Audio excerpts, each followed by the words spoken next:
Civil सेवा परीक्षा भारत में आयोजित की जाने वाली परीक्षाओं में सबसे प्रतिष्ठित एवं एक चुनौतीपूर्ण परीक्षा है।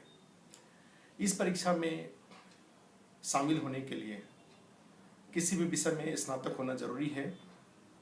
अब तक का अनुभव है कि कई छात्र इस परीक्षा को कठिन मानते हुए इसमें शामिल होने से पहले ही किसी और लाइन का चुनाव कर लेते हैं और किसी और सेवा में वो शामिल हो जाते हैं। कुछ साहसी छात्र इस दिशा में आते हैं और फिर यहाँ की चुनौतियों का सामना करने की कोशिश शुरू करते हैं। सिविल सेवा प्रतियोगी परीक्षा 3 चरणों में पूरी की जाती है। प्रारंभिक परीक्षा, मुख्य परीक्षा, साक्षात्कार। प्रारंभिक परीक्षा की अगर बात करें तो इसमें 2 प्रश्न पत्र हैं। प्रश्न पत्र 1 जो सामान्य अध्ययन से संबंधित है और प्रश्न पत्र 2 जिसे civil services aptitude test CSAT के नाम से जाना जाता है। नए बदलावों में सीसेट अब क्वालिफाइंग नेचर का है और प्रारंभिक परीक्षा उत्तीर्ण होने के लिए केवल सामान्य अध्ययन में प्राप्त अंक को ही शामिल किया जाता है। प्रारंभिक परीक्षा में कुल 5 खंड शामिल हैं। 5 विषयों के प्रश्न शामिल किए जाते हैं। इनमें भूगोल, पर्यावरण पारिस्थितिकी, इतिहास, राज्य व्यवस्था, अर्थव्यवस्था एवं विज्ञान प्रौद्योगिकी। समसामयिकी से जुड़े प्रश्न भी इसमें शामिल किए जाते हैं जो इन्हीं 5 खंडों से संबंधित होते हैं। आज की परिचर्चा का मुख्य विषय प्रारंभिक परीक्षा में भारतीय अर्थव्यवस्था की भूमिका है।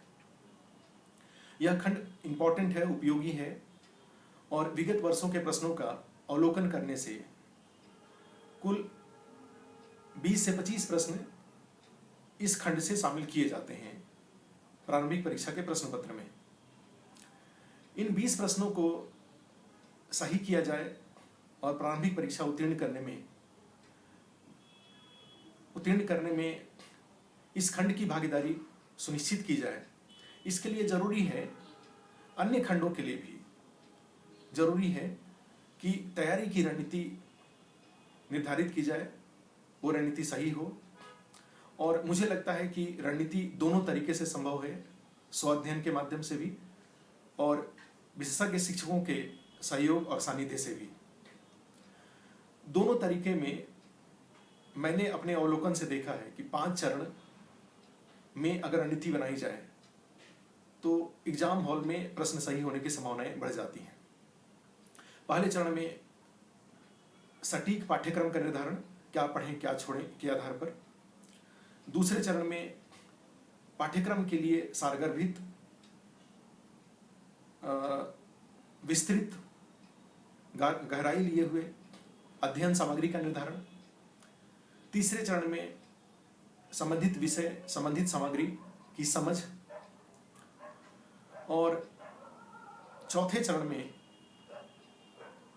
अध्ययन सामग्री को पर पकड़ बनाना या उसको याद करना, एक तरह से कहा जाए, क्योंकि विशेषज्ञों के अनुसार समझ की समझदारी कुछ घंटों की होती है। अगर उस अध्ययन सामग्री पे सही पकड़ नहीं बनाई जाए तो निगेटिव मार्किंग, चूंकि सिविल सेवा प्रारंभिक परीक्षा में निगेटिव मार्किंग है, प्रश्न के गलत होने की संभावना, गलत होने की स्थिति में अंक कट जाते हैं। चौथे चरण में, 5वें चरण में जब समझ है, जानकारी है, याद है, तो कुछ प्रश्नों का अभ्यास कर लिया जाना चाहिए। अभ्यास किए जाने से एग्जाम हॉल में छोटी छोटी गलतियां होने की संभावना या गलतियां होने की संभावना खत्म हो जाती है। पहले चरण में अर्थव्यवस्था के संदर्भ में अगर पहले चरण की बात करें, अर्थात पाठ्यक्रम का निर्धारण, तो विगत वर्षों के प्रश्न और मेरे अपने अवलोकन, मेरा अपना वैज्ञानिक तरीका का पिछले साल के प्रश्नों का समग्र अध्ययन करते हुए मैंने जो पाठ्यक्रम निर्धारित किया है उसमें जो प्रथम टॉपिक है, जो फर्स्ट टॉपिक है, वो राष्ट्रीय आय एवं संबंधित अवधारणा। इस टॉपिक से जुड़े हुए कई भाग हैं, जैसे जीडीपी, जीएनपी, एनएनपी, बाजार मूल्य पे, साधन मूल्य पे, बेसिक प्राइस पर, राष्ट्रीय आय की से संबंधित मामले, इनसे संबंधित डेटा, इनसे संबंधित आंकड़े, संगठन सीएसओ, एनएसओ, एनएसएसओ, सांख्यिकी एवं योजना मंत्रालय, जो कि इन सभी संगठनों का रेगुलेटर है, विनियामक है, से जुड़े हुए प्रश्न। जैसे वर्ष 2015 में जाएं, 15 में जो प्रारंभिक परीक्षा में प्रश्न पूछे गए, 2 प्रश्न इस टॉपिक से थे। एक GDP growth, real GDP growth बाजार मूल्य पर एक प्रश्न था। दूसरा प्रश्न सीपीआई औद्योगिक मजदूरों के लिए किसके द्वारा जारी किया जाता है। ये 2 प्रश्न इस खंड से थे।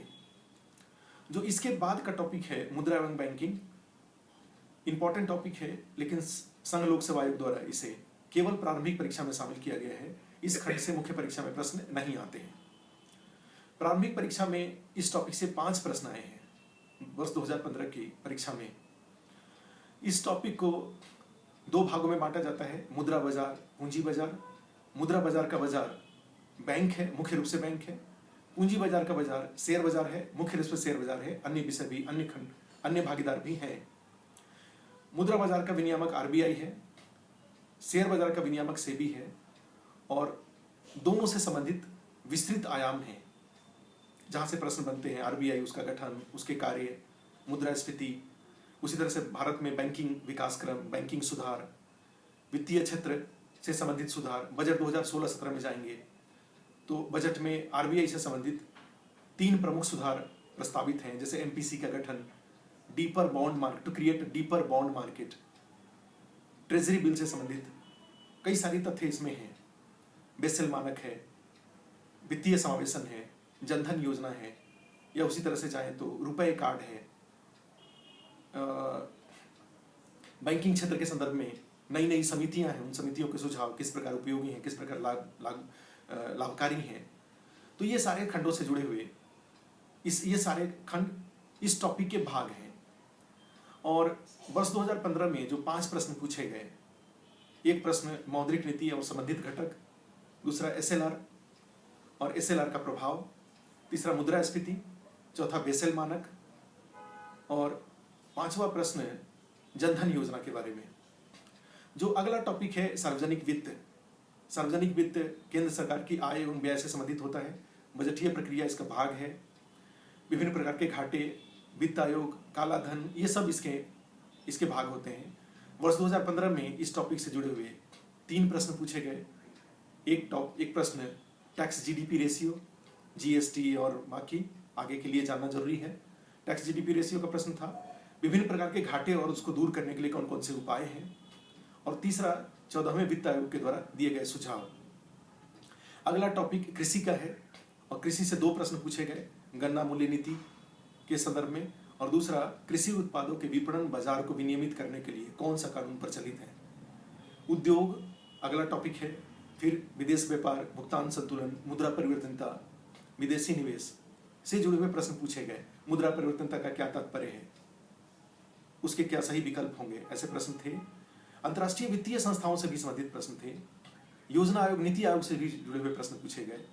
अंतर्राष्ट्रीय वित्तीय संस्थाओं के संदर्भ में पीस क्लॉज, WTO वार्ताओं में पीस क्लॉज का प्रावधान किया गया। प्रश्न पूछा गया कि पीस क्लॉज का संबंध किस वार्ता से है, किस संगठन से संबंधित है। दूसरा प्रश्न था भारत किस किस संगठन का, कौन कौन से आर्थिक संगठन है उसका सदस्य है। एक प्रश्न था अंतर्राष्ट्रीय liquidity, international liquidity related problems is related with, किससे संबंधित है, प्रश्न पूछे गए। कुल मिला के अगर इन प्रश्नों का जो वर्ष 2015 में पूछा गया, 2014 में पूछा गया, अगर उसका सही विश्लेषण किया जाए तो विश्लेषण करने से ऐसा नहीं लगता है कि पूछे जाने वाले प्रश्नों का दायरा अत्यंत व्यापक है। एक सही पाठ्यक्रम निर्धारित करके और उस पर समझ विकसित की जाए, उस पर सामग्री विकसित करके, सामग्री एकत्रित करके, किसी शिक्षक के मार्गदर्शन में आकर के सारे जो टॉपिक्स हैं उसको सही ढंग से अगर, तो कोई प्रश्न बहुत कठिन नहीं पूछा जाता है। जैसे मुद्रा परिवर्तनता का तात्पर्य क्वेश्चन बहुत डिफिकल्ट नहीं हुआ, जीडीपी, रियल जीडीपी बहुत डिफिकल्ट प्रश्न नहीं हुए। जनधन योजना से या बेसेल मानक से अगर आपने सही ढंग से अध्ययन किया है, सारगर्भित अध्ययन किया है, समझ करके अध्ययन किया हुआ है, तो बहुत मुश्किल प्रश्न नहीं है। अब निश्चित रूप से अगर किसी शिक्षक का मार्गदर्शन लिया जाता है, निश्चित रूप से शिक्षक का चुनाव एक कठिन कार्य है, लेकिन अगर मार्गदर्शन लिया जाता है तो काम आसान हो जाते हैं, क्योंकि शिक्षक को 1 खंड 2 खंड में ही अपनी विशेषज्ञता का उपयोग करके आपकी चुनौतियों का समाधान करना होता है, जबकि विद्यार्थी के लिए सारे खंडों पर ध्यान देने होते हैं। तो ऐसी स्थिति में सही शिक्षक के मार्गदर्शन में अगर किसी विषय को या पूरे प्रारंभिक परीक्षा की तैयारी की जाती है तो कम समय में सफलता की संभावनाएं बढ़ जाती हैं। और मुझे लगता है कि प्रारंभिक परीक्षा जोखिम भरा है, इसमें ज़्यादा जोखिम नहीं लिए जाने चाहिए। मुख्य परीक्षा अधिक चुनौतीपूर्ण है, उसमें ज़्यादा ज्ञान की जरूरत है, ज़्यादा विस्तृत ज्ञान की जरूरत है। तो वहाँ पर जो भी प्रयोग करने हो, जो भी एक्सपेरिमेंट करने हो, वहाँ पर किया जाए। प्रारंभिक परीक्षा को किसी विशेषज्ञ शिक्षक या ग्रुप ऑफ शिक्षक, ग्रुप ऑफ टीचर्स हैं, उनके सानिध्य में इस चुनौती को हल करने की कोशिश की जाए। जहाँ तक मेरी बात है, मैंने पिछले 17 सालों में जो भी अध्यापन किया है, अध्यापन का प्रतिफल अच्छा रहा। जो भी क्लास में आदमी पढ़ाया, लिखाया, समझाया, उससे अधिकांश प्रश्न आए, डायरेक्टली प्रश्न आए, इनडायरेक्टली प्रश्न आए। ऐसा करना कोई बहुत मुश्किल भी नहीं है। एक सिंसियर स्टूडेंट्स खुद से भी अगर सही पाठ्यक्रम दिया, जो हमने चरण बताए, उनका अगर पालन करता है तो वो भी, लेकिन निश्चित रूप से व्यक्तिगत प्रयासों में समय अधिक लगते हैं। जहाँ तक आस्था यस की बात है, मैं अपनी संस्था आस्था यस में 5 अप्रैल को शाम को 6:30 बजे से प्रारंभिक परीक्षा ओरिएंटेड एक कार्यक्रम की शुरुआत कर रहा हूँ।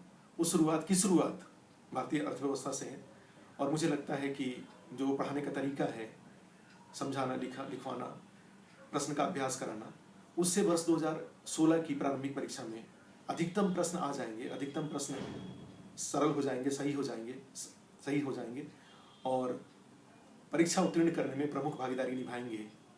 ठीक है, ऐसी संभावना है।